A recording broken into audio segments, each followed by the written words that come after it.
wasn't because I didn't know what like a podcast was beforehand. Are you like music commute kind of guy? Do you listen to a lot of music? No, I think it depends now. Now I listen to a lot of it was music. Yeah. But now I listen to podcasts, or depending on where I'm going and where I'm coming from, I'll go silence. This is my guy, dude. Oh yeah. Or well, I think it's important just to get that downtime of sitting by yourself. And so if you're not going to make it at some point, if you're not going to make it at some point, then you can just do it with an activity that you're already doing. Yeah. Yeah. That's my thought process. I've been quiet car rides for like 2 years now. My girlfriend hates it because like we drive up to Portland. I'm like, hey, we don't need music. Yeah. If you're bored, talk to me. Like, I put it on her, or I'm like, or just listen to me. Like, I don't get, like, we'll figure out this time. But, yeah, I really like it. I think it's hard to do early, but once you kind of get used to it, there's still times where I'm like, I need music or something if I'm driving home. But, yeah, now it's like, I'm like, if I am uncomfortable, like, or bored or whatever, it's like, it's on me. So then I learn how, like, different ways that I can get better at just like being alone, which then I can translate into the podcast and stuff. Cause like, if I know how to just like make any situation like more enjoyable, then that'll be good. If, you know, I have a guest, if I don't have a guest, if I like, it kind of like gives me, I don't know, it's like my meditation. Well, if I'm really meditate, if I'm sitting there and I'm just listening to podcasts in my ear 24/7, how many of my own ideas am I actually having versus everyone else's ideas? Oh my! You said you didn't listen to any of the podcasts yet? No, I haven't listened. No. Like as I'm sitting here, just like he's literally saying the same shit you do. You were just like all the same like mindset stuff that I do, but just a more gentle, like a more natural human being, not scary like screaming at the mic. I think it just depends on the situation and which mask you're approaching things with. Like you have your work mask where you show up as a certain person. I'm going to show up as a certain person here, whether it's subconsciously or consciously. And then when you're in the car by yourself, you're going to show up as a certain type of person. Then when you're with your girlfriend, you're going to be a certain type of person. And then all of those intertwine, and then you can rip certain masks off, put others on, whether it's consciously or subconsciously. Right. No, I really like that because it also, before I like really started giving myself like time to just think alone, you don't, like everyone knows that they have the different masks, but I feel no one can recognize their own mask. Like they know like, oh yeah, at work I'm a little more professional, and in front of my friends I'm a little more like joking around than in front of my parents, but like they all are similar, like they all make your personality. But until you're like sitting there alone, you can't really like break it down into detail, like versions of like, all right, this is what that personality feels like. This is what I do. I definitely like, you start to pick up on even some of the subconscious things that you do in those, you know, different roles or different masks or whatever. I think that's so true. And so how long have you been like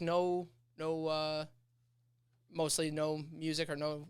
No, it just depends on the situation, how I feel. Yeah, I don't think that there's like a specific rhyme or reason. Like if I'm heading to the gym, most likely I'm not listening to music. Or if I'm heading back from the gym, I'm most likely not listening to music. Depending on, I just go by how I feel. I don't have specific times when I'm like, okay, when I go to work on Monday, I listen to music, and when I go to work on Tuesday, I don't. Like, whatever I feel like doing is what I do. Right. And you don't have a schedule for it. No, I don't have a schedule of, okay, music in the car on Mondays, podcasts on Tuesdays, and no music Wednesdays. Like, no, I just go with whatever I feel like doing.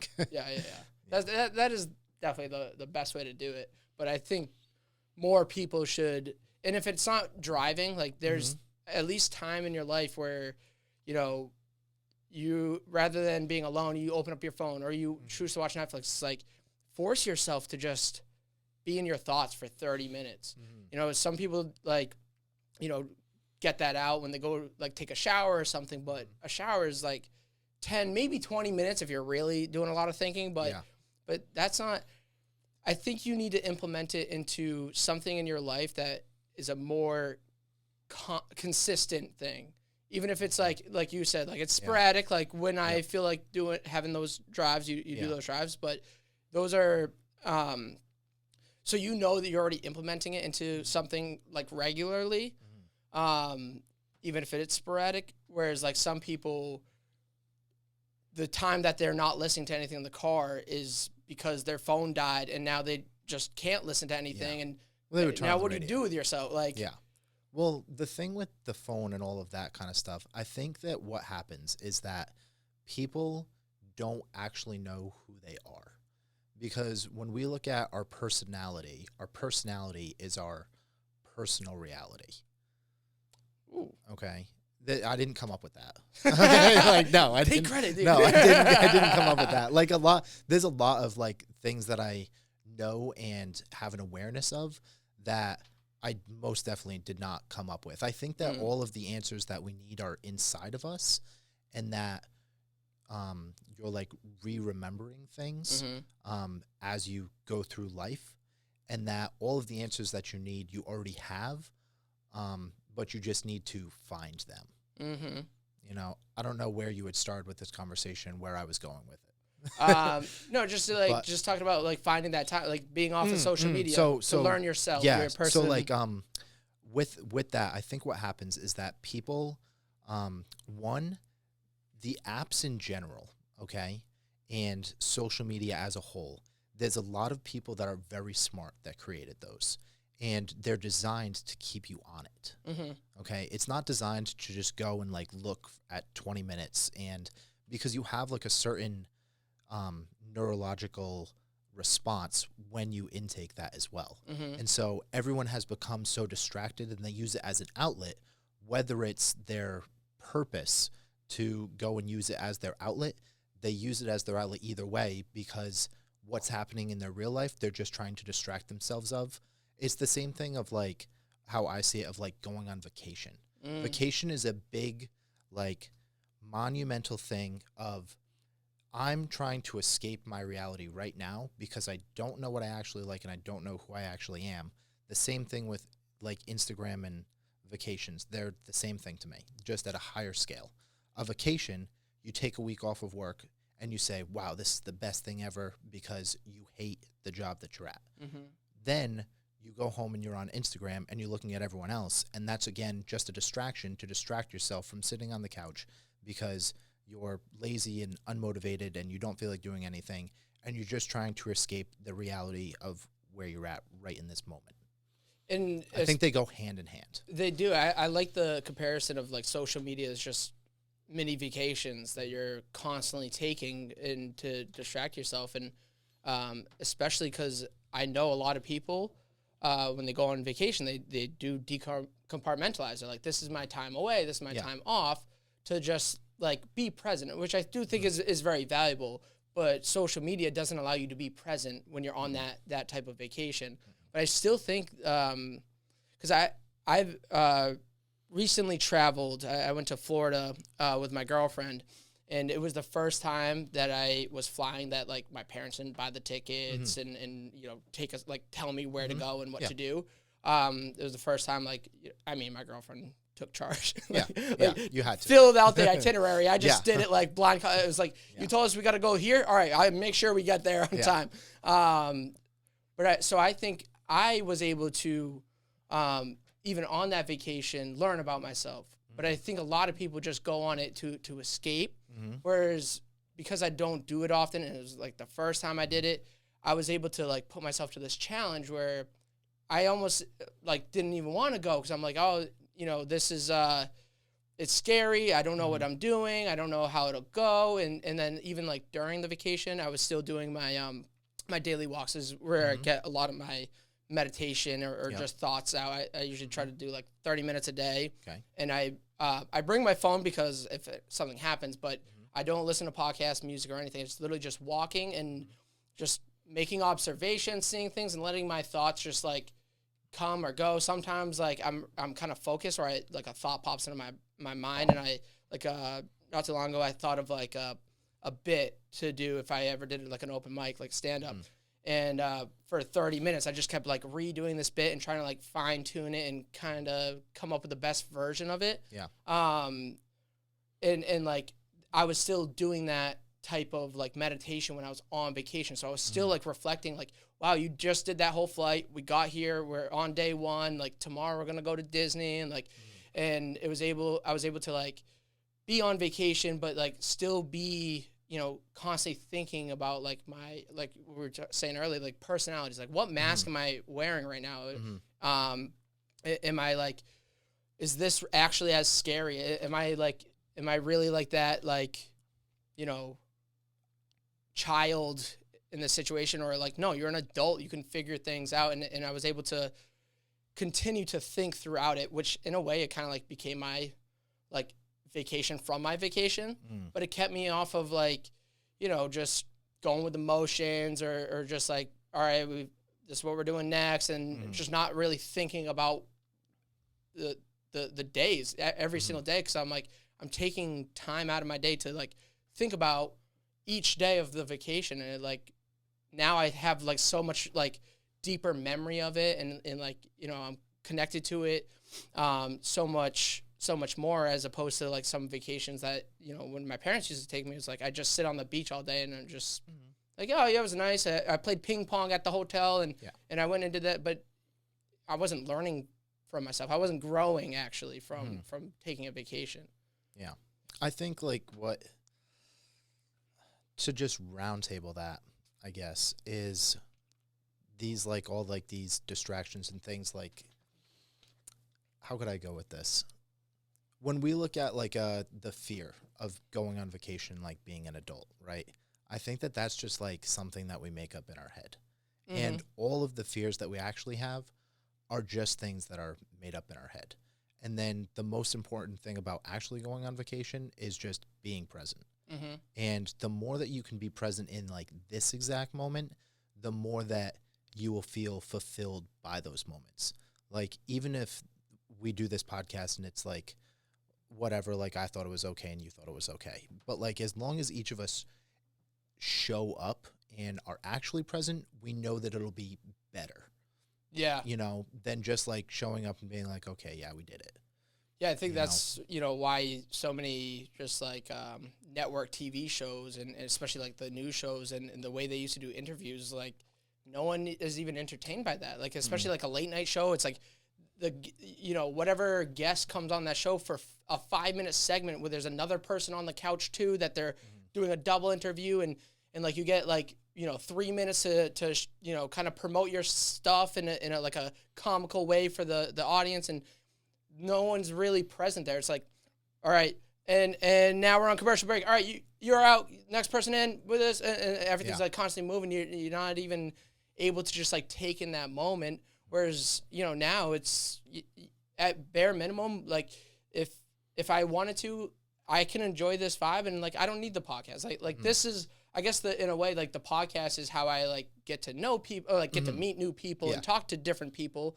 But the actual like content is just the medium to get there. And then and I like what you said, because like I can definitely think of times where I either was like too in my head about it, like did too much prep work and like try to make it go in a certain way that the whole time I wasn't able to be present when my guest was there, or even when I was doing like a solo thing, because I'm just thinking about all the things, like, am I going to touch on every point? Am I going to get to will I record for an hour? Like, will I have enough time? Will I have enough? And because I have all those like thoughts, like those are the episodes that I look back and I'm like, that's why it wasn't a good episode. Yeah. Well, we think about trying to make like this perfect episode, but really we actually don't even know what a perfect episode is. Right. You know, and so we get caught up in, I think that there's like part of it that you can play with the lighting and play with the sound and play with the video and play with the how everything looks in the background, but at the same time, like, it's never going to please everyone. And so there's no perfect way to actually figure it out, and then there's no perfect way to ask every question, because you have to be genuine about it. And to be genuine about it, it can't be pre-selected, because if it's pre-selected, like think of like a car salesman, and everyone's like had like this car salesman. It's just like an easy like example.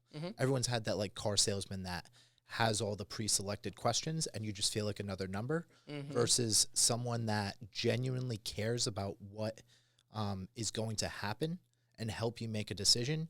You're much more likely to buy from them than the person that has just had everything memorized in their script. You know, that's how I look at it. The salesman that can like make you feel like you just had a personal interaction. I don't even think it's necessarily, not to cut, sorry to cut you off there, not even necessarily just that you had an actual personal interaction. It's the person that actually believes that they can help you. If they actually believe that they can help you and that they're helping you make the right decision for you, you will buy it. Right. If they don't actually believe it at their core, then there's a component where, well, they could buy it, they might not. But I think that we just have like a deeper sense and a deeper connection with someone that's actually trying to help me versus someone that's actually just trying to make a sale.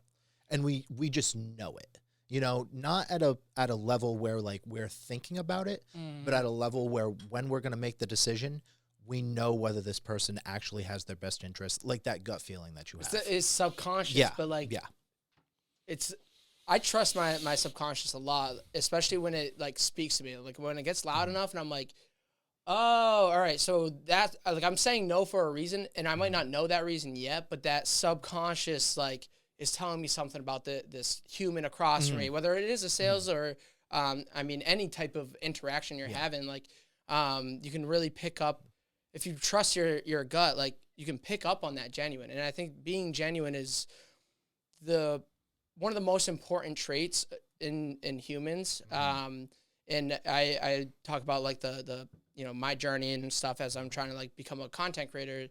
All the creators that I like and I see are like the most successful are the ones that are genuine, that are the content they're doing, even if they're, you know, they're not, I don't know how to put this, like the ones that are the most genuine versions of themselves, that are telling you exactly like how they feel, whether you agree or disagree, or it doesn't matter what the topic is about. Like if they're going into it with their genuine intentions, it's like you give them so much more like trust, where like if it's a stand-up, like you don't know where their joke's going, but you trust and you follow along that journey. Whereas like someone who just, you know, maybe like stole all these like jokes and does a whole hour special, you can kind of feel it as you're watching them. Like, even if you still don't know where the jokes are going, but you're not as drawn into it because it doesn't feel like it's coming from them, their life, their experience. And it's hard to grab onto it. And that definitely explains like a lot of, you know, my, like when I am first reacting to a new stand-up special and stuff, like I can kind of like pick apart the different jokes, and I'm like, this joke did like a lot better because you can kind of sense the emotion that he was, you know, sharing in that joke. Like you get, you know, his frustration where he's coming from in that argument with his girlfriend that led to this other stupid thing. And you connect to different parts of the story because you can relate them to a similar thing in your life. But if it's someone that's just sharing jokes, it's like, yeah, they're really funny, but you know, you're not drawn into the person. Like the performance is a lot more than just the words you use. Like, you know, I get a lot of value listening to Jordan Peterson. I get just as much if I read his book. But if, you know, someone else like read his book out loud to me, I wouldn't get the same message. It wouldn't connect to me. I wouldn't, because, you know, they didn't have the life that helped them find those things. They didn't have that innate feeling that made them want to research that topic and learn about that topic so that they can express that topic and how they feel or what they witness from, you know, the society. So putting in that time, putting in that effort, it's like, it does read. Like it's very subconsciously, I don't really know where I'm going with this, but But That's this, all right. this is how I do. I want to ask you because earlier you were telling me that you started as like a personal trainer. What got you into fitness? And was it like high school? You were just kind of just I wasn't necessarily like into fitness in high school. I was just like the like regular chubby type kid, you know, Okay. like similar avatar story that many have had. were you playing sports? Yeah, I played football. Okay. I was really bad. I was awful. I was Bad at all terrible. sports. You're Yeah, good. I was really bad. We were just a bad team overall. I think my senior year went 0-10. Nice. Nice. Yeah, so we were really, really tough. Like during the Thanksgiving game, like I think we had 1 first down, Nice. like for the whole game. Like not great, but Sweet. You didn't like- come in first at the end of that one. no. But yeah, no. I went to school just because like that's what I thought I had to do, and then I went to So college yeah. is when you really like started going to the gym and stuff. No, so I ended up, one of my friends, so he had moved there our junior year. I was just like regular chubby kid, went to the practice and nothing changed or anything.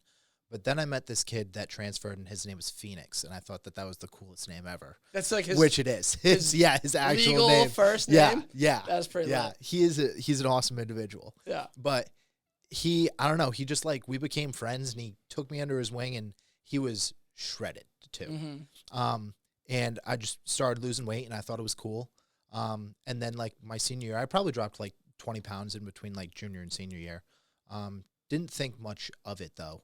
And then decided to go to school because like that's what you do or what everyone tells you to do. Yeah. So I went for accounting just because I took an accounting course and got an A in it. So I went to UMass Dartmouth and nothing good came What of year it. did you graduate? 2018. From Dude, were you in- Bridgewater. From Bridgewater though. Yeah, so I switched.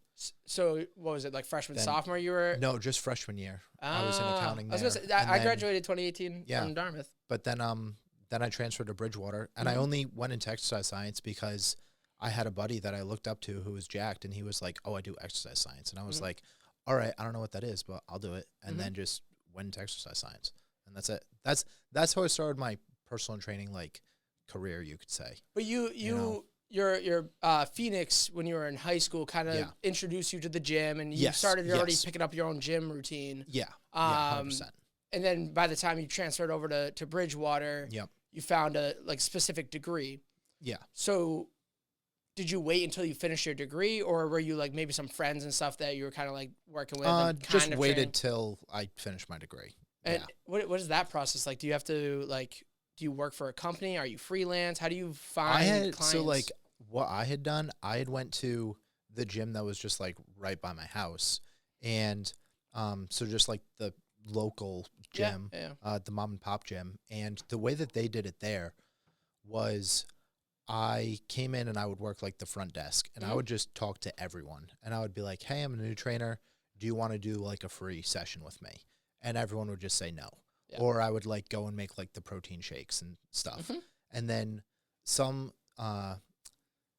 we had a trainer that was leaving and I took over a couple of his clients.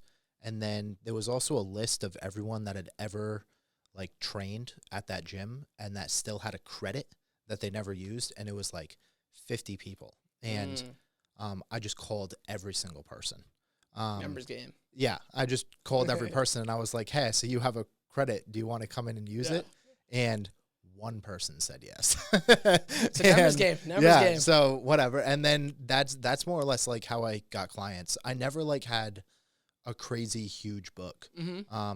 I worked there for the 2 years. Then all the COVID whatever happened. Oh, right. And then I just trained all the cool clients that I liked at their houses. Oh, okay.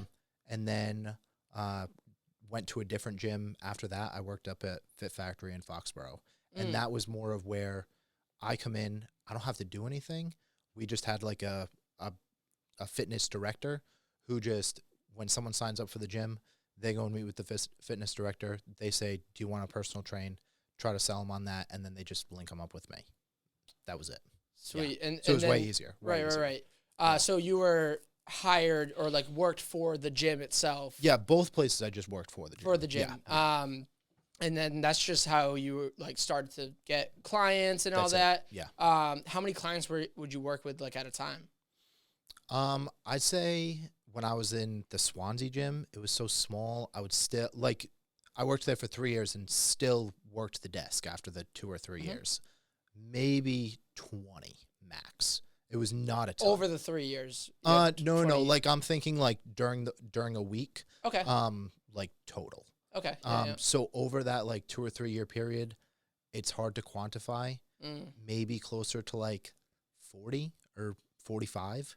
Not a huge number. Did you have like a lot of like did they stay a long? Like did they stay with you for like a year, or was it usually just like weird? They had weird packages. They sold packages instead of doing it monthly, where when you buy a packet, they could buy like a pack of like 5 sessions, 10 sessions, or 20 sessions. That doesn't motivate them to. And then once they're done with it, then you have to be like, all right, do you want to just buy another pack of 20? And they can just say nope, and then that's it.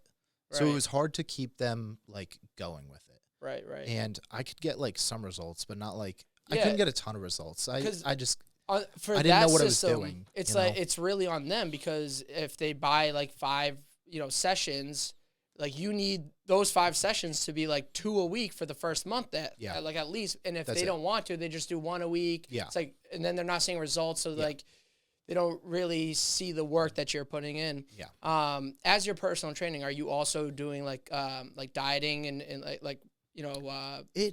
So when I first started, what I did training like only. Like that's the only thing that I did. Like just showing them the exercises and just stuff. showing them the exercises, and I would just push them through a workout. Yep. Whether it's a half hour or an hour. Yep. And then I was talking to this guy, and he used to be a trainer there, and he was like, "Oh, all of the money's in the diet. Like make sure that you like sell them on the diet, but it's not affiliated with the gym." And I was like, "Okay." And so I would tell people, I'm like, I'll do your diet for you, but like, give me $50. Yeah. And I felt like kind of weird about it, but like I did it anyways. And I did it for like 2 people, and they started to get a little bit better of results, but I was like, I know it goes like hand in hand. Yeah. And so then like, as my career progressed, like you go and train people for that hour, 45 minutes, whatever, but you need to have some type of diet template for them. But that's all out of the gym. The gym's not going to pay you to do that. But without that, they're not going to get results. Right. So it's a very strange double-edged sword when you're working for some type of like box gym. Right. Yeah. Yeah, I heard. I was talking to a personal trainer one time, and he's like, a real personal trainer like belongs in the kitchen. Like that's where like the real results are coming. Yeah. Not that they only belong in the kitchen, but like there's a huge like value in that. Like that's where the results really come from. Yeah. And I think the fitness is almost like more of that mental benefit, like getting you into a routine, getting you like, disciplined and pushing yourself and challenging yourself. Like that's what a trainer can do in the gym. They push you past a point that if you were alone, you might have stopped at the 10th rep. But if you see someone, like you can kind of push them to it's definitely that, and just like the terms of like people don't want to do it. Right. That's why people, when you pay attention. That's how I think. That's just the easiest way to think of it. If you go in and pay for a doctor's visit every single month, you're going to go to the doctor every single month. If you go and pay for a personal trainer every single week, you're going to go to the personal trainer every single week. If you don't pay for it, there's a lot of people that they also tell themselves that they won't do it. Right. That's a big part of it too. Yeah. Is what they say to themselves. Yeah, their internal monologue that you can't have it. You don't even know what's going on. You can't affect it. You can't change it. You can't like work on it. But I like that that quote. When you pay for it, you pay attention. Again, didn't come up with it. That's right. I don't know where I found it. But it stuck with me. You've heard it. Ever-changing ViBE fans. Shawn told us this. Because that's how I kind of go into a lot of new things. Is like, I never want to skimp out on my investment, because that's when I don't go into it fully, and then I don't actually explore if it's something for me. Like with this whole studio, I knew I really wanted to get to the point where I'm, I have my own podcast. I wanted to really build up a big podcast and everything. And my first investment like was the Rodecaster, the interface, 4 of these like, and I tried to find like a good quality mic, all the headsets, a brand new MacBook, and it was like I don't even think my podcast had launched yet. Maybe 1 episode was out, and I spent like over $2,000 on everything, because I was like, this will make it real for me, and this will actually make me invest the time in that, especially in the early days of a podcast. That I don't know if this stat has changed, but when I started, it was like they said between like 8 and 12. Most people stop between the 8th and the 12th podcast. I've heard something similar to that. Yeah, and I think Jared was the one who like stated that number to me. I don't know where. I feel like I've heard it before though. So it sounds familiar. And well, and I also think that's like in terms of like if you have a weekly podcast, but if you have like a serial podcast where it's a season, then obviously there's a lot of differences. So I knew like my goal was to get past like episode 12. Oddly enough, it's actually episode 3. 3 is the yeah. Wow. Yeah, so it says 90% of podcasts don't get past episode 3. That's 1.8 million people who quit. And of the 200,000 people who left, 90% will quit after 20 episodes. Wow. So, yeah, out of the I'm glad I'm hearing this stat now, because like yeah, so you've made it past the 20 episodes. You're in the top, the big ones. And that top 1% of people who haven't quit. Yeah. I've done 100 past that.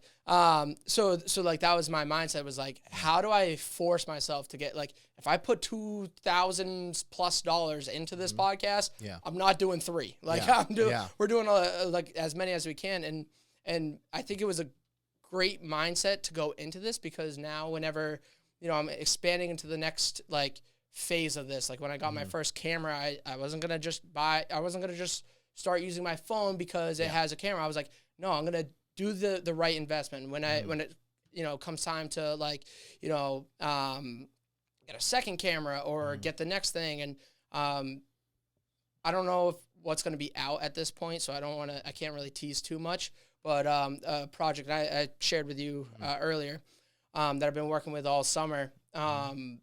It's something that I've wanted to do for a while. So now that I finally got to that point, I was like, we're going like full commitment into this. I'm paying for the best editor I could find. I'm paying for the best. I'm hopping on Fiverr to get some like extra stuff for that same thing. I'm doing not just financial investment too, like a lot of time and effort. Like I'm going to make sure I start with like that high quality stuff, because I don't want it to just be like, oh, I tried it, it didn't work out. Like I want it to really work, because I see where it could go.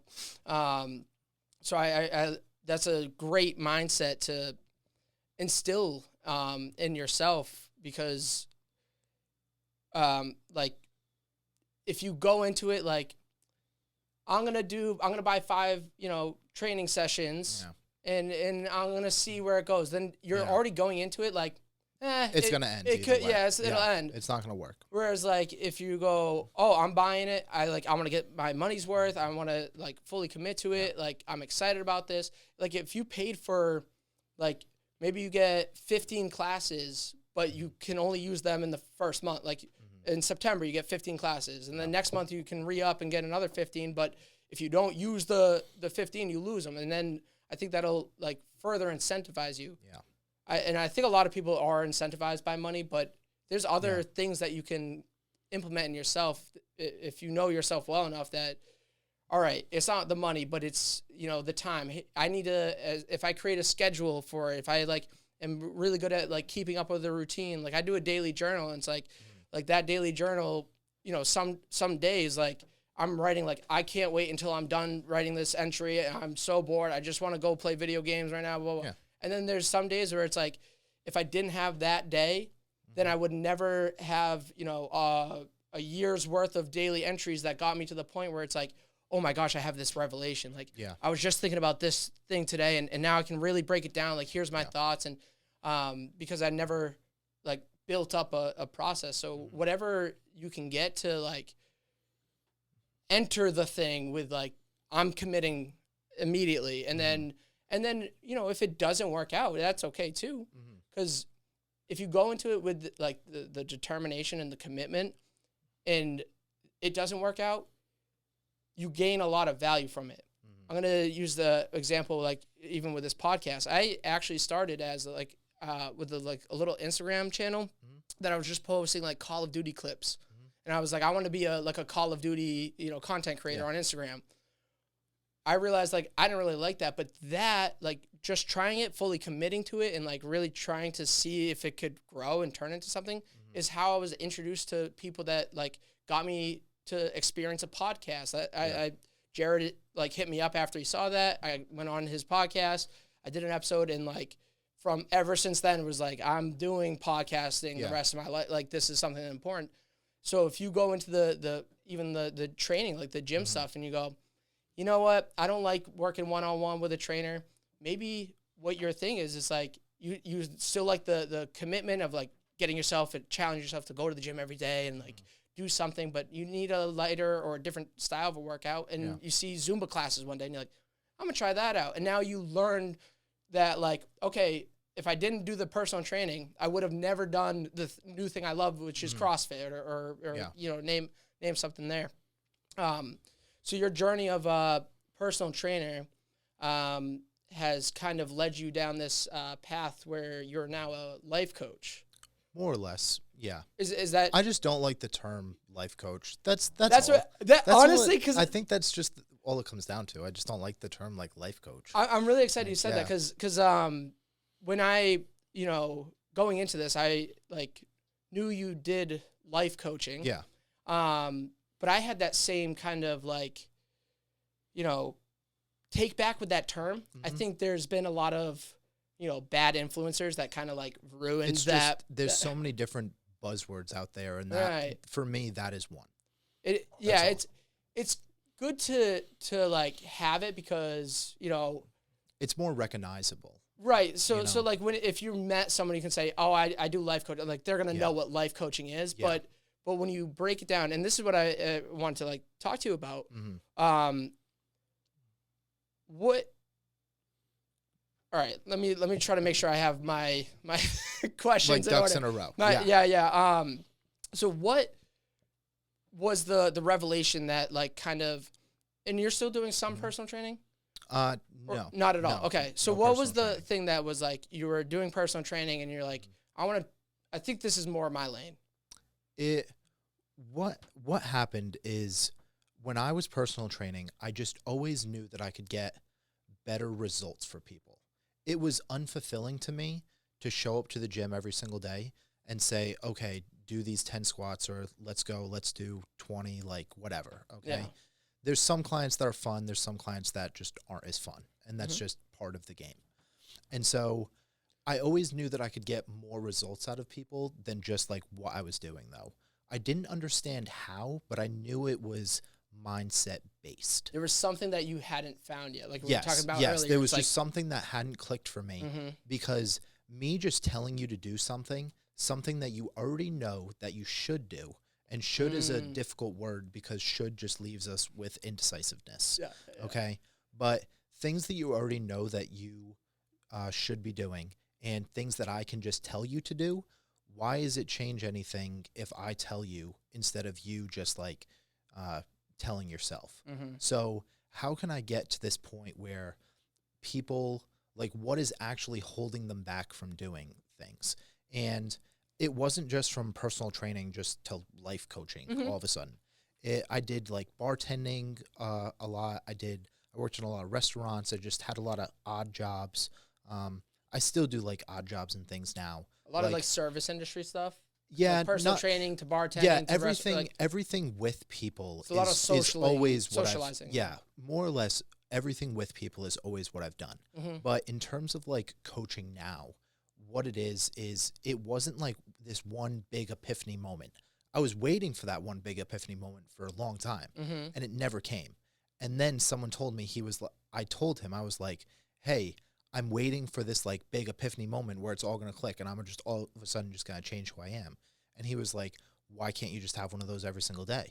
And I was like, I don't know. And that was my like epiphany moment of, okay, I don't need like just one thing to go and change. I don't need God to speak to me. I don't Yeah. need that thing to just appear. All For of the some things can keep people, changing. for some people, that's what happens. They hit this pain threshold of they just can't stand it anymore, and that's what actually changes them. But my pain was just never like big enough for me to just go and make that like click drastic change. It was just a buildup of small pain, small pain, small pain, small pain, and now this is what I do. Yeah, so it's just over time developed into this. That's a more relatable story for people, because I have that too, where it's Yeah. like, oh, I'm waiting for that epiphany. I'm waiting for that thing to happen. But the way it works, and I used the journal example earlier, where it's like the only way to get that epiphany is if you build towards it. Like you try to get that epiphany every single day. You have plenty of other things that along your way. And even with this podcast, like I knew I wanted to do my own podcast because I want to meet new people. I want to talk to different people. I want to I've always, kind of like a little selfishly or narcissistically, like I do, picture myself like being on a stage and and having a lot of eyes on me. Like I've always wanted to that. Even like I have a fucking drawing when I was in 7th grade where it's like me on a stage and like whole thing. But I knew that's where like I always wanted to go. But like I even wanted to be a stand-up, and I was writing all these stand-up bits, but I never tried to go to an open mic. Yeah. So then when I started, or like got that, like, that moment where I got to be on Jared's podcast and I saw like, all right, someone my age can just buy the equipment and you can just start your own podcast. Yeah. Okay. So now I can do it. But I wouldn't have had that epiphany if I didn't try to work these things, and I wouldn't be able to sit across and build up this studio and like learn how to like create better, content and better podcasts and network with people if I didn't just start. And then when I started, I still had to like get to that point where it's like, all right, you got to just launch. I don't know where this is going. I don't know what this is going to be. That was a big, inspiration to the title, Ever Changing Vibe. I was like, I don't know if I'm going to have a co-host, if I'm going to be a solo, if it's going to be like a Joe Rogan or this or that. Yeah. So I was like, but because I don't know, like I can find exactly what I want to do when, it's presented to me. But if you just go, I'm just waiting for that thing to make sense. It's like, well, how are you going to, when it presents itself to you, how are you going to know what it is? Yeah. The thing is, like, I think that just ties into like the term of success that we use of, we believe that when I have XYZ, I will be successful. But actually what success is, and I'll relate this to the podcast and how you've done it, the success is actually you doing this now. Because when will you reach a point when you'll say, okay, at episode 500, that's what the success is? Or is it when you hit $1 million from, or 1 million downloads? Right. Like, we can look at all that, but at the same time, we can never determine the outcome of things. We can actually only control the actions. And so if you can relate the action to the success instead of the outcome to the success, then you can understand that you're actually successful now and you're not waiting for a moment in order for success to happen. Yeah. That's how I look at it. And I also see like the, and I've heard that whole like mindset of like, you get more joy and value out of doing the process. You do get, at the end, like, all right, I won $1 million, whatever. Yeah. Like you also get some joy out of that, but you enjoy the process more. And all those examples, like, am I waiting until I hit episode 500? Am I waiting till I hit, 1 million or whatever? Those are all like these fixed endpoints. So then, all right, I got my success. I'm done. Whereas if I am just like, my success comes from continuing the process, then, it's a big milestone when I hit 500. It's a big milestone if I make $1 million or if I get, a sponsor or this or that. Like, it's a huge milestone, and it is an example of success. It is a point of success, but it's a point along this. It's like part of the success. Whereas like if you're just working towards, and I see a lot of people do this when it comes to like, they're going to do a dieting challenge in January, or they're going to start a workout challenge this month or that month. and then they go through the whole challenge and they fight. They do the best anyone's ever done. They're really determined. But then they get that, I'm going to give myself a cheat day.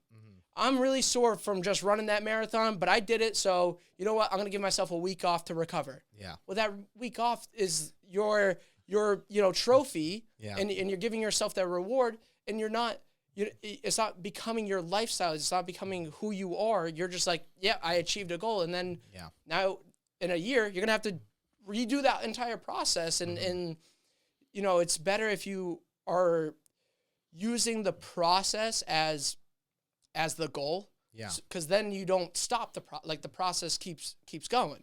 Yeah. That's what, and there's a lot of great thinkers that like talk about, I even think, Andrew Huberman had a whole thing on his ADHD episode, because he was talking about like people with ADHD have a kind of messed up reward system in their head, like certain activity, like that's why doing the dishes isn't valuable, and why people with like ADHD tend to procrastinate, because if they wait to the last minute, then whatever they create, if it it works, then they go, well, I also did that in a very short amount. Like they create the adrenaline by like making it harder than it needed to be.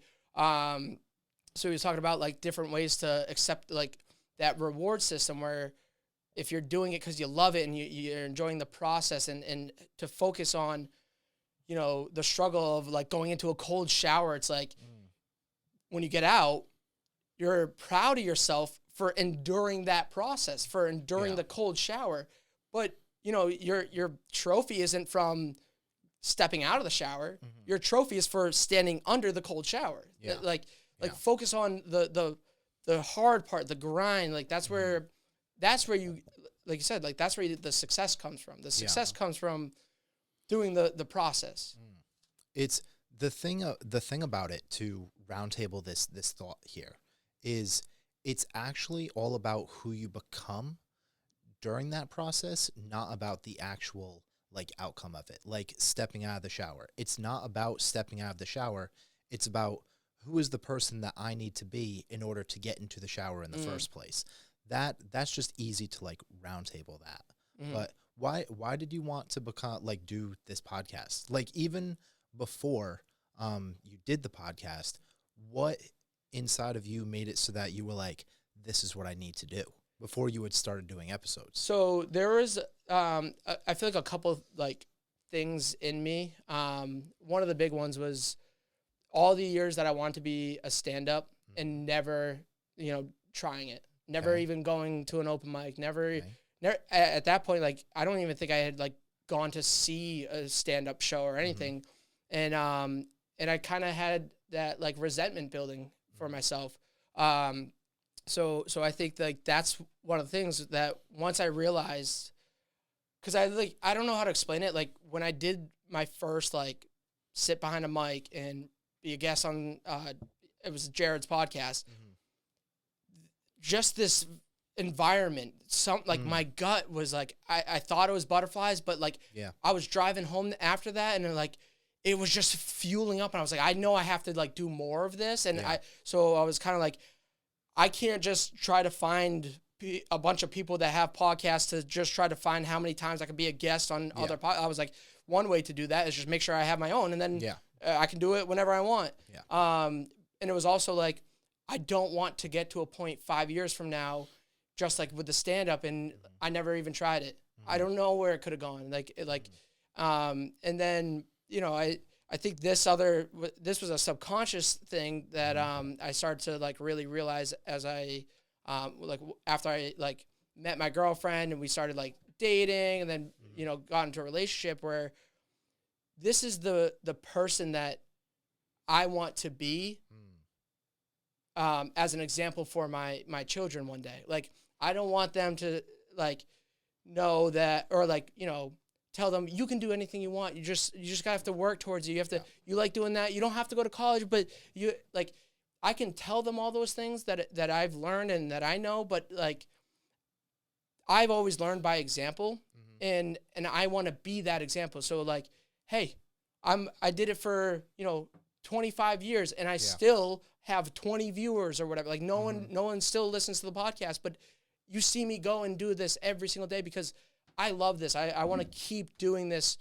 you know, and that's the type of like, you know, morals I want to provide to my kids, where it's like, I don't care if you're into collecting Pokemon cards or you want to be like, you know, American Idol's like next contestant, whatever it is, like you just have to decide and then go to like commit to that. Like just try it. Like, and you'll find out that, you know, an Instagram Call of Duty account isn't what it was supposed to be, but you find the right thing. And I don't know, that's like, I didn't want to get to a point where it's like, I always wanted to be a stand-up. I just became a teacher and like, just like, that's my interaction with my kids. So, those are two main ones. Are just like, I just knew it was something that like I found, I had that epiphany too. Cause like, I don't know if I really like travel, and I know that's a big part of like a stand-up's journey is like you have to eventually tour.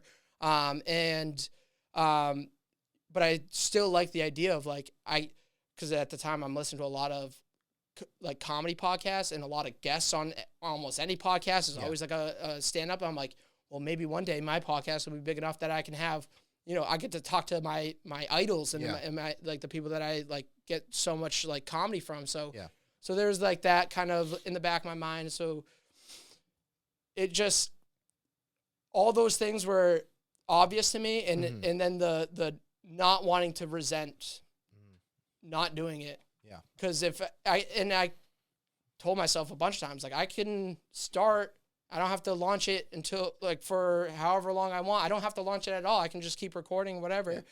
But then like, if I don't even try or don't even start, then like each year is another year. And I could start today and, you know, at 27 years old, I could still start creating and building a podcast. But, you know, it's going to be a lot better if I started at, you know, 24 or whatever. And now look at it in you know, 3 years, I'm 27. Like it's come a long way. And I've seen how much has happened. And, you know, I've done so much in 3 years. Like, if I was starting now, like I would be 30 and 30, there's other responsibilities of life. Like, you know, and especially like with my girlfriend and stuff and like really like getting serious with her. You know, I'm picturing myself with, you know, kids someday, like that's starting to turn the corner as I get into 30. If I don't have this like set up in this routine where it's like, this is just something that I do, like this is, you know, regular. As soon as I have my kids, like, I'm not going to prioritize this at all. I'm not going to ever try my dream again. So now that I have it established, it's like, this is my dream. And like, even when I have kids, I might take some time off. I might like go back to maybe like one podcast a month, or I could change it up, but I have a system in place that like, all right, I know I'm able to do this, whether I have kids, whether I don't. And that's the you know, morals. It's already part of like who you are and what you do beforehand, as opposed to trying to implement it and making it a part of who you are. Yeah. You know, what do you do teaching wise? Like, is that like your backup plan that you fell into, or is that just like what you want to do? No, I wanted to be a teacher from like, it was like one of the first jobs that I like seriously, like, you know, everyone wants to be a football player or whatever. Like, it was the first like realistic job. My dad always, my whole life, worked in education. He was a math teacher for many years. So I knew, you know, enough about that career path. So I think I wanted to be a teacher. And then I kind of, when I went to college as like a math major, it was just like, no, I don't want to do this anymore. So I went into business. But then I found like my first, you know, salary job out of college was working at a school district. I was just working like central admin. I was doing transportation registration. And I would see these teachers come in at like, you know, 7 and leave at 2. And I was like, I like that. Not to mention, I'm trapped in this office with no windows and just like all day long. I hate this. Like, I'm going home late and I'm interacting with the like 6 people that are also working in the same office. But I used to like get so excited when a student would come in, like, hey, my badge is broken. Can you print me a new one? I'm like, yeah, of course. Or like whatever, like something happens, I gotta go over to one of the schools to talk to the principal about something that happened. Like, I was like, I want more of that. So I do have a huge passion for teaching. I currently teach 5th and 6th grade. Okay. It's a career readiness class. Yeah. We really just do like a lot of Google Docs, Google Sheets, Google Slides, and that type of stuff. So I have a huge passion for it. I really enjoy it. I think it's a great career. And like I said earlier, like I always saw myself as like being, the face of a content, but also like I kind of get some of that as a teacher. Like I'm the head of the classroom. I am kind of like, directing the flow, and I love like going on like working lunch duty and stuff, and like seeing a student who's like sitting all by himself at a table and like finding a way to like get him to talk to another kid and like sit at this table. Like, so I just like working with the community so much. And I found a job that it had my background, like the business side of things. And it's going to be something I continue. I do have like, dreams and aspirations to be podcast or just content full time. Yeah. So I guess in a way right now at like 27, I see it as a phase. Like, I don't know how many years, could be this year, it could be another 15 years of teaching. I don't see myself retiring as a teacher. But that could change by the time I'm like 30 or something, and it just makes more sense. And I actually, like doing that stuff a lot more.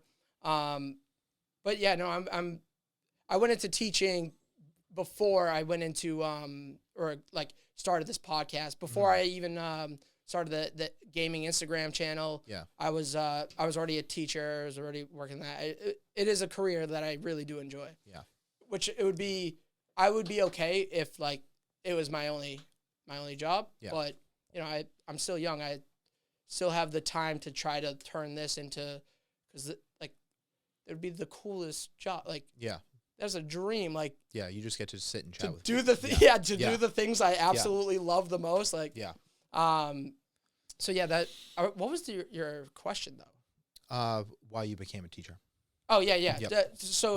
I saw the career through my dad, and then and I don't know. I had some great teachers in my life that like helped impact me like outside of the classroom. So I wanted to bring that value back to a community. Gotcha. So the one thing about like life coaching that I want to try to better understand. Is like really like what it is and what you do like with your clients, because it's such a strange like question, right? And like what do you actually do? And it's I understand. Do you have an answer, like how you would explain it? It's hard. Like for me, I'm big on energy and how everything is energy. Okay, and it sounds like woo woo and things of this nature, but at the same time, like I believe at a deep core level, I think that we as people are all a collective, like one, okay? Like just how you can see things in me, in yourself, and just like I can see things in everyone else that are also in me, whether they're good or bad. I think that we're all collective. And so when I tell people what I do, it's really about, I just take it with how I feel in that moment. I think that a lot of it has to do with like my main focus is to help people realize and become who they actually want to be. That is the most broad but down to the point way that I can put it, is to actually help people be who they want to be. Because I'm like, that's a good answer. I can unpack it more. If it would help. I think so that makes a lot of sense. You help people, and are you doing this like, just like weekly check-ins? Like how does the process actually, if I sign up tomorrow? What does it look like? Yeah. Okay. So here's what I do. Okay. And this, I believe, changes for everyone, but this is just what works for me. Right. It's not a cookie cutter. It's no. So depending on who I'm working with, I don't even necessarily have like a specific rate that I do anymore. Depending on who I work with right now, I think that this will change as I continue to develop. I just see what people can do a month, and then I let people know how many calls I can do a month, okay? What I do is you give me X amount of money, okay? I say I can do 2 calls this month, okay? And then I don't want people to work with me forever either. Whatever issues that we're dealing with, whatever we think is like our main concern, when I hop on the call, there's oftentimes that I send us a Google Doc as well with a lot of different information about our belief systems, how we were raised, different meanings that we've attached to things. Because when we look at actually how we operate, it has a lot to do with what we believe and this meaning that we attach to different things and the story that we tell ourselves. So if I can find the root of why we do certain things, then we can go, not me, I can just be a guide to help you change the meaning of something that you want to change. And then you can then start to make different decisions. A lot of what we do, a lot of what everyone does, 70% of our actions are subconscious. You wake up today and you say, I'm not going to eat that dessert today, but you eat the dessert anyways, okay? I'm not going to smoke that cigarette today, and you smoke that cigarette anyways, okay? Don't use an alcohol example because that's too real. No. Yeah, no, I understand. Yeah, but I'm at the same time, like that is like concerns that we have with people. And what is making it so that this has become not necessarily just a habit, but part of who we are? And if we can change that part of who we are, then that habit will change. I'm very like self-analytical. Like I think about, I try to be very self-aware. Like that's like, I think if that would be the most like hurtful, like, statement someone can make is like, you're not self-aware. Like, so I like to always be self-aware. So I'm very much like breaking down all my things, but I always like my vices. Like I know, like I shouldn't have, like last night, my girlfriend's away this weekend, and I was telling myself like all day, like, you're not gonna go to bed drunk. Like you have the freedom, you can play video games, you can do everything. I'll leave it. Like I told myself when I woke up that morning, like you can have a drink or two while you're playing the video games, but you're not going to bed drunk. And then I woke up a little hungover this morning, so I obviously know that I like had those vices, so then I just have to be a little more strict, or I learned how to like play around those vices. But I've never thought of these vices or these things as a personality, especially what we talked about at the beginning, where it's like your personality is all the different masks that you have. So these vices are not necessarily like a vice or a temptation. It's literally a mask. There's a habit. There's a reason why I get to a point where I have my first cider, and then in an hour I'm drinking my fourth instead of just like having the two, or maybe I put the little like apple pie nip in it to like, oh, it's a double, it's just one, but it's a like, so like just being more, rather than just going like, oh, it's a vice, you did a bad thing, here, do better tomorrow and everything. It's like, that's literally a mask. There's a reason why it keeps coming up. There's a reason why it's never just been like, you do sober October and you're still sober. You go back to those habits. And it really like, I think it helped me better understand your initial like, answer, where it's just like, we help people find what they want to be. Who they actually want to be, because you're helping them for themselves find their different masks, the things that we don't even perceive as masks. And when you finally acknowledge and are aware of that mask, and it's not just like, it was a boys trip, whatever, I got a little too drunk, whatever. There's like, it's a personality in you that brings you there. And I can see how I think I'm better understanding what like the whole life coaching is, especially like in comparison to like a therapist or a psychologist, or even like a physical trainer, and all that. Like, you're trying to help people not just form better habits, but become aware of all of their habits. A lot of it is that self-awareness and why we do certain things, why we believe certain things, and why we attach meaning to certain things. When we can get to all of those roots, we can create a new subconscious identity for ourselves. And when we create that identity, our actions will then follow suit.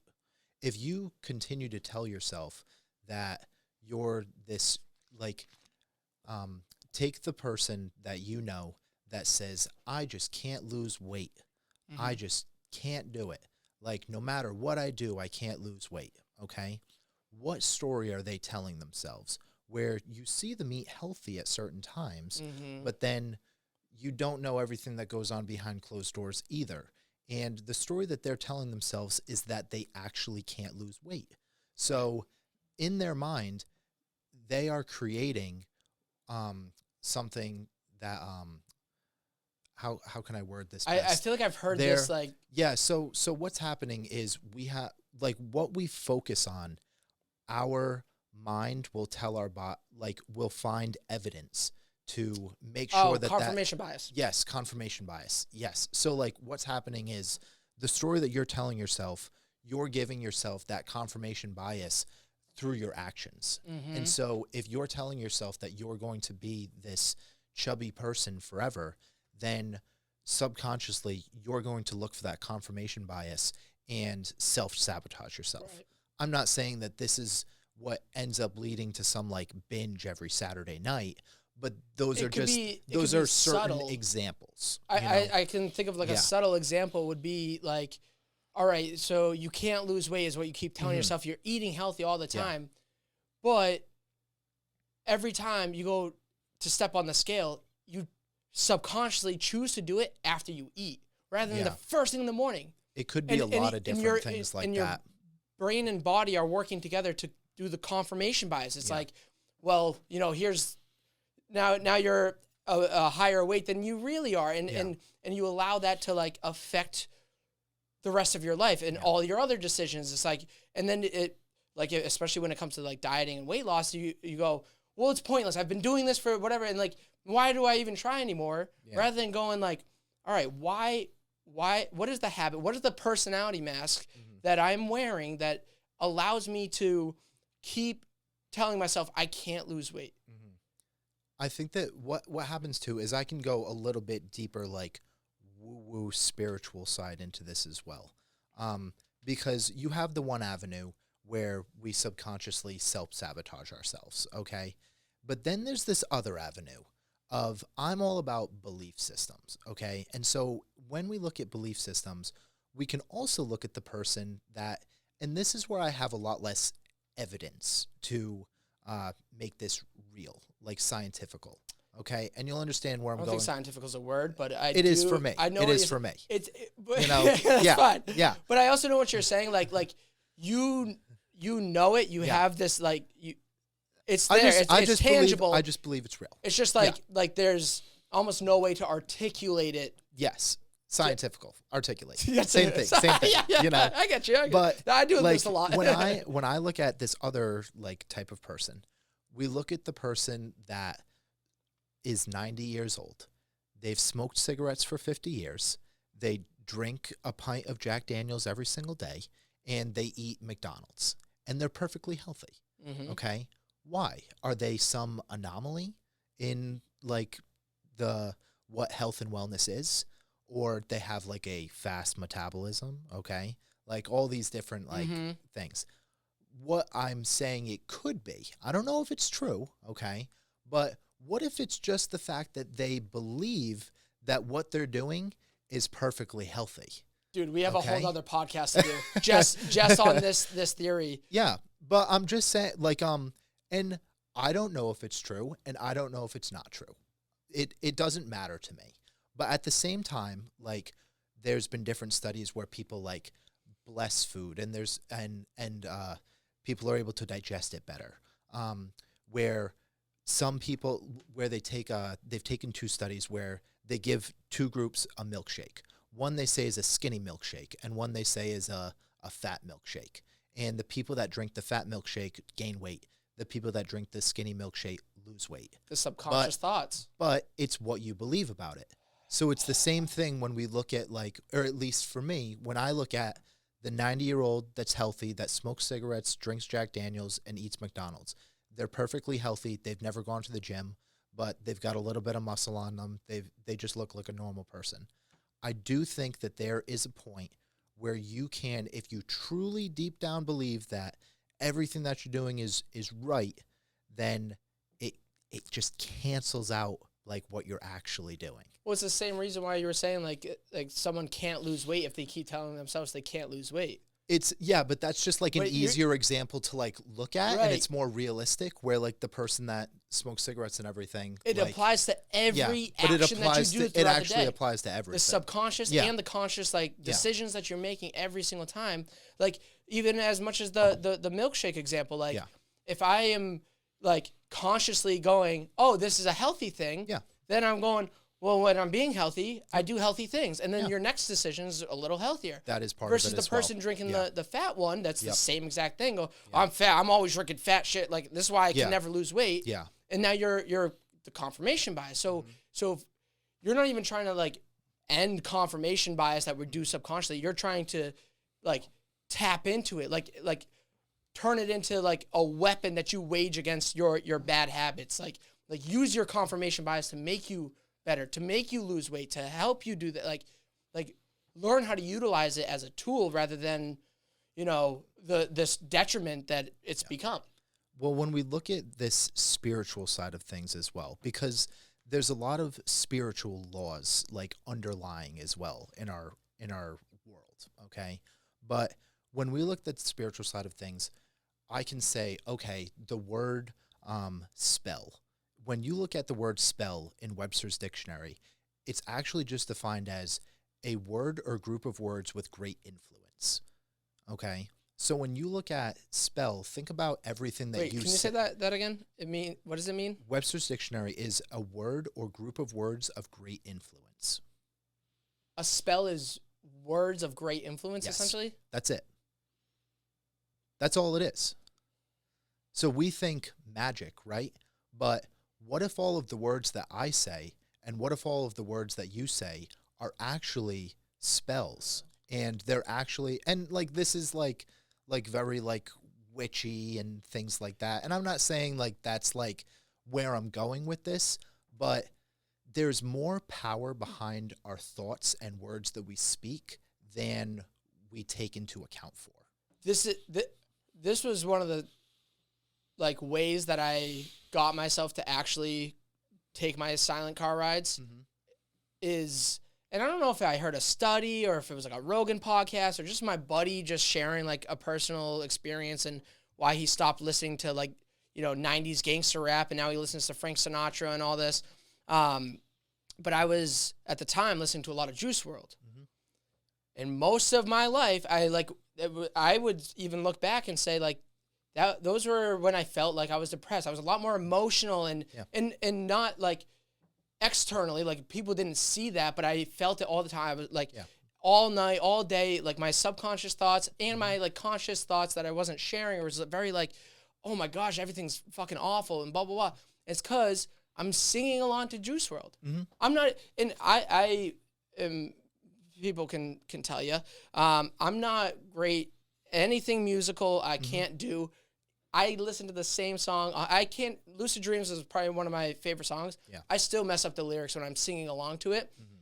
But I'm still singing along. Even if I'm not even thinking about the words, I'm just kind of making the sounds that sound like that. Yep. You're still saying the words. And I think there was a study because I remember someone explaining it like with religion, why like if you go to like a Catholic church, why like everyone stands up, says these things. And one time I went to a non-denominational and the sermon or the pastor was explaining for like the 3 weeks that I went, he was picking different prayers and breaking them down. And as he started breaking them down, I was like, oh yeah, when I say this, like the next day I am like almost like if I say the Hail Mary, I am a lot more kind in my day-to-day. Like I kind of respect strangers and I give more effort to like tolerating things that I don't normally tolerate. Yeah. And it's just because I'm saying the same words. Even if it's like, I've been saying them since I'm 3 years old and blah, blah, blah, because my mom told me to. Like, Yeah. it actually does have an effect. Yeah. And this is why I really love like what you do. And and thank you for coming on to like share what like a life coach really is. Yeah. I do want to work with you and try to find a better term for what you, I take it just as like personal development and internal work. So I just blanket myself as like personal development coach. So just in terms of any areas that you're struggling, I think that a lot of our external problems can be solved internally. And I'm not saying that I have all the answers, and I'm not saying that you have all the answers, but I think that the majority of the answers that you're looking for, you can solve them yourself. It's not actually an external problem. So you're kind of stepping in during that process to like just remind them to check their habits, to think about their habits. Not even remind them, because I go deep into, I take each session as it is. I'm not attempting to go and reshape your entire world. I'm going to feel how, like, just take it at base level, feel how you feel, and whatever happens, happens, okay? I'm looking to get you some type of result, some type of relief. An easy way that I like to look at this as well is business isn't in people. People are in business, okay? So when you have business problems, okay? Yeah.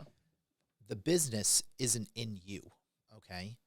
You are in the business. So you're the one that can solve the business problem. The business problem can't solve you, like your problems. Okay. It's not I do the agree greatest example, yeah, but it's just like in my mind, it makes sense. So if I can try to articulate it to someone else, sometimes it clicks, sometimes it doesn't. But that's just one that works for me, okay, in terms of internal versus external problems. That's how I see it. Yeah, I like this. I want to either change the stigma of life coach or just find a better, like you said, personal development. I really like and am very interested in you know what it is that you do, and I'm so glad that you know however many people watch, listen to this, like For sure. hopefully have a better understanding of like the power of a life coach, even just like help you get to a point where you're reflecting on yourself in whatever ways and just like knowing that I think there's a lot to do, and we didn't have, you know, we didn't really get into it that much, but there is so much to do with the mind and the subconscious and like tapping into this. And I totally agree with the whole like energy thing where like we were talking about the sales rep at the beginning. Yeah. You can just genuinely tell like if they're being genuine or not, and they're just doing a sale. So like all these things are happening subconsciously. Like how many other things, which the answer is everything, but like how many other things are changing the way you go about your day-to-day life that you could turn and make it the better version, that get closer to that person that you want to be, the person that, you know, you want to, you know, have on your tombstone, the person that you want to raise the family. And I think there's a lot of power with all that, but as we're kind of running out of time. So is there anything else on like life coaching or anything that you wanted to make sure we touched on before? Not necessarily. I know that we chatted a lot just about like conscious versus subconscious. Just to like clear that up for some of like anyone who's listening, your subconscious thoughts, think about how many thoughts you have in a day. It's somewhere over 10,000. And what creates habits is actually your thoughts. And a lot of our thoughts on the day-to-day are actually the same thoughts that we have. And so as we can become more aware of those thoughts, then we can become more aware of the habits and go and change those thoughts, or change those habits rather. When we have like so many thoughts in a day and they're all the same, it's the same thing, that confirmation bias, where all we're doing is saying the same thing over and over and over and over and over to ourselves, and that leads us to having the same habit over and over and over and over and over in itself. And this is all because of the subconscious thoughts that we already have. Subconscious thoughts, it's 70% of your actions are actually because of the subconscious. Think about when you go and drive and you got from A to B and all of a sudden you're just there, right? And you're like, oh my God, how did I get there? Was I even driving? It's because you've done it so many times. It's the same thing with a lot of our actions that go from the day to day.